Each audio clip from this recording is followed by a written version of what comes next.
I confronted my husband with the evidence from the detective agency.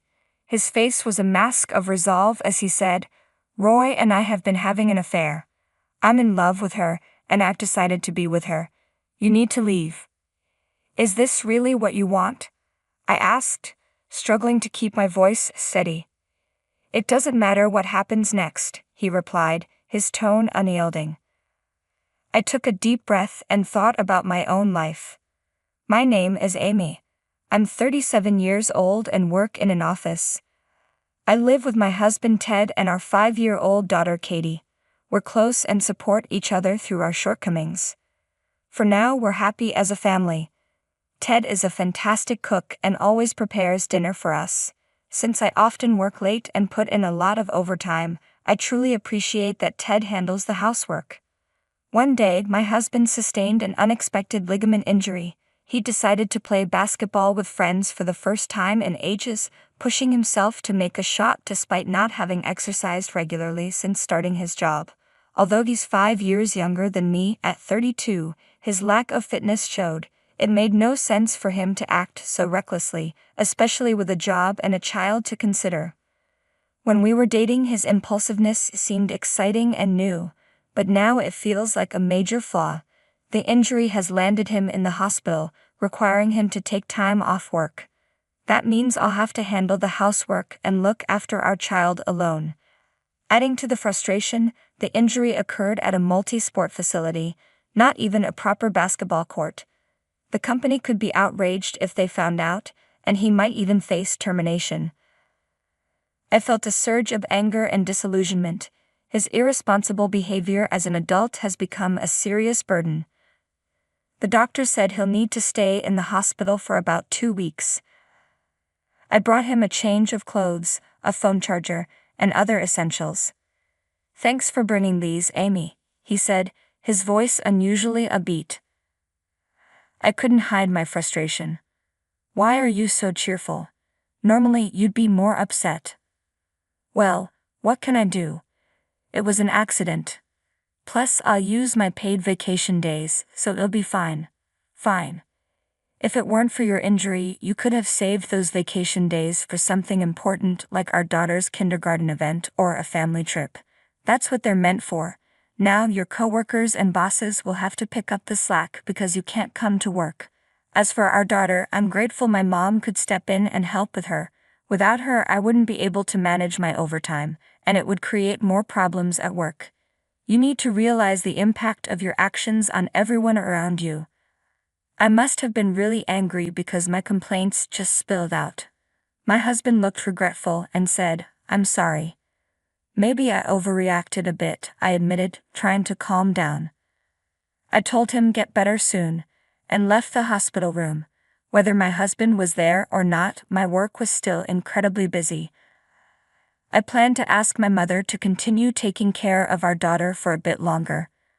However, when my boss and co-workers learned about my husband's hospitalization, they insisted I didn't need to work overtime. Thanks to their support, I was able to leave work on time, come home early, cook dinner, and enjoy a meal with my daughter. I didn't have to lean too much on my mother, and I was truly grateful for the kindness of my colleagues. A week later, after finishing work, I took my mother and daughter to visit my husband. As we entered his hospital room, I heard him laughing heartily along with a woman's voice. "Oh my God, Ted.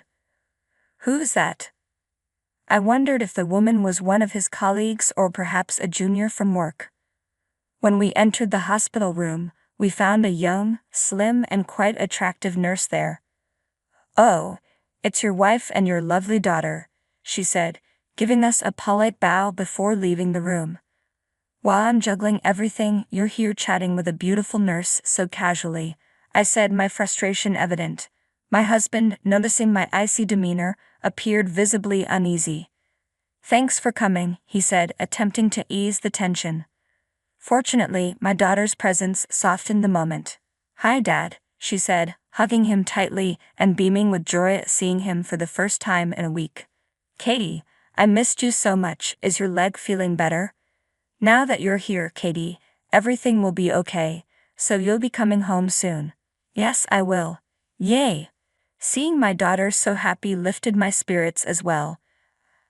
I decided to let the scolding wait for another time. After our visit, my mother mentioned that young nurse was calling his name in such a friendly way.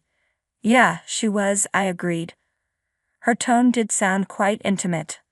Although I found it hard to believe my husband would actually pursue anything with a young, attractive nurse, the thought lingered. Maybe she was looking for someone to be interested in her.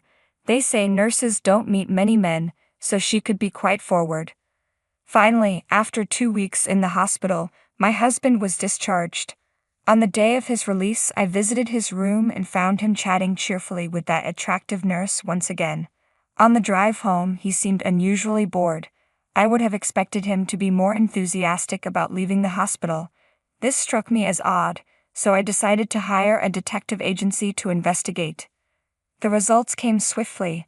After his discharge, he was supposed to go to the hospital for rehabilitation. However, his leg was already healed, and he was lying about needing rehab. Instead, he was visiting the nurse's house. I was stunned. How could my husband be having an affair with her? Or beautiful nurses really drawn to such situations? I confronted my husband with the evidence from the detective agency. He didn't hesitate, saying, "Yes, I'm having an affair. I'm in love with her. I'm going to be with her, and you need to leave. I don't care what happens. I'm in love with her. Fine, do whatever you want. This is absurd," I replied. I packed my things, took my daughter, and went to stay with my parents. When I told my mother what had happened, she was furious. "Knew something wasn't right," she said. "Your instincts were spot on, Mom," I acknowledged.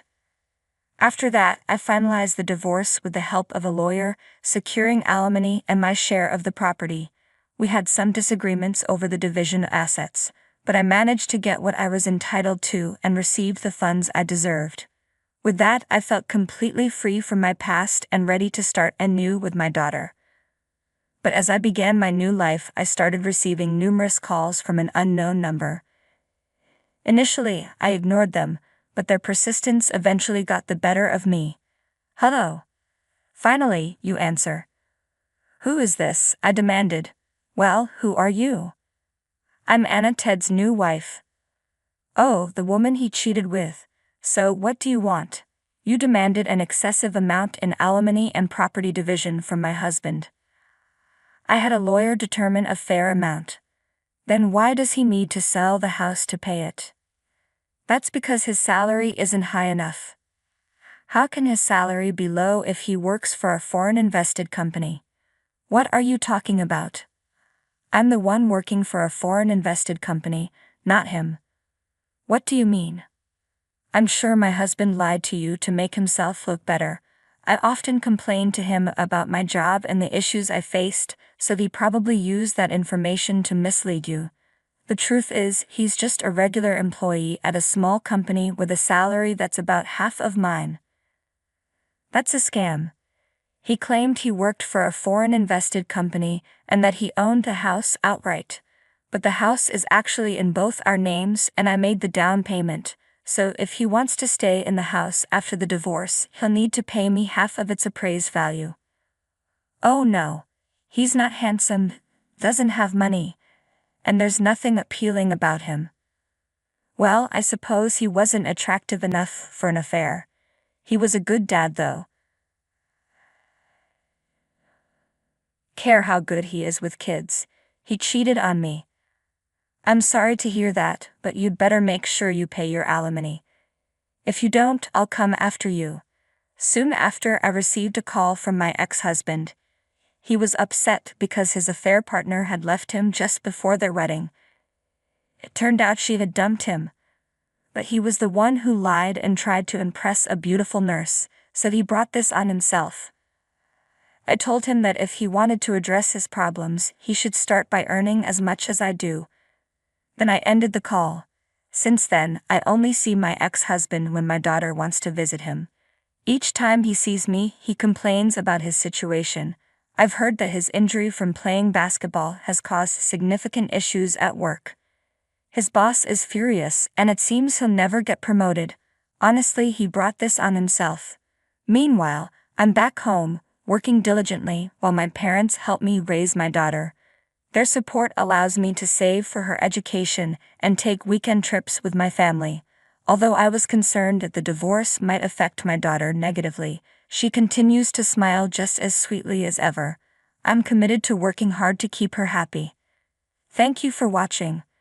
If you enjoyed the video, please subscribe to the channel. See you in the next one.